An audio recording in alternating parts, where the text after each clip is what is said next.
still cannot believe that all I need to log into my bank account is a fingerprint.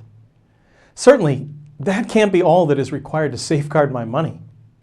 But my fingerprint is unique, so is yours. No one else among the 8 billion people on this planet matches you. Since every mentee is unique, she must be mentored uniquely.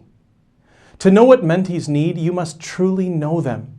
This means you must nurture a meaningful relationship with mentees by making them a priority and spending informal time with them. Mark chapter 3, verse 14 tells us that Jesus appointed 12 apostles that they might be with him and that he might send them out to preach. Even though Jesus often taught and healed large crowds, he chose 12 disciples to be with him. These men walked everywhere with him, ate together with him, slept beside him, so he could personally prepare them to continue the gospel ministry after his departure. He offered them himself, not merely classes or seminars, and he tailored his teaching and mentoring specifically to them. It might have been easier to enroll them in a seminary program with hundreds of other students.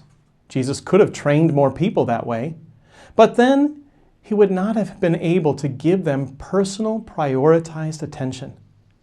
That does not imply that classes and seminars are bad, but mentors must focus on nurturing a meaningful relationship with mentees.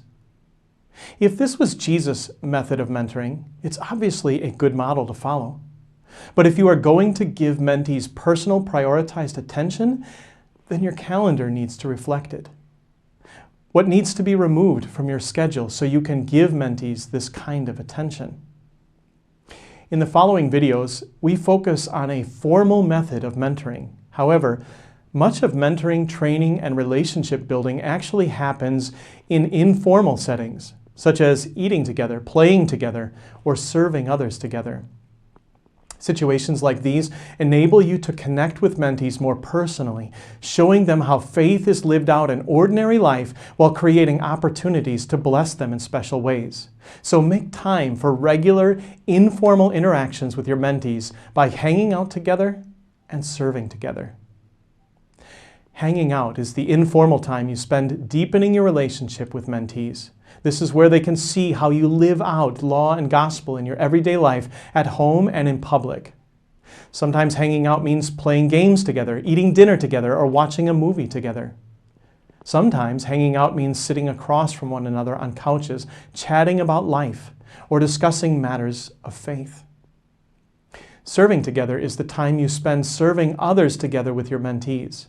This is where they can learn from your example how to rest in Christ fully and reflect him faithfully. This is also where they can practice serving in your presence so you can observe and encourage them. If you really wish to connect with your mentees on a deeper level, you must be willing to do life together, hanging out and serving together with them outside of formal mentor sessions.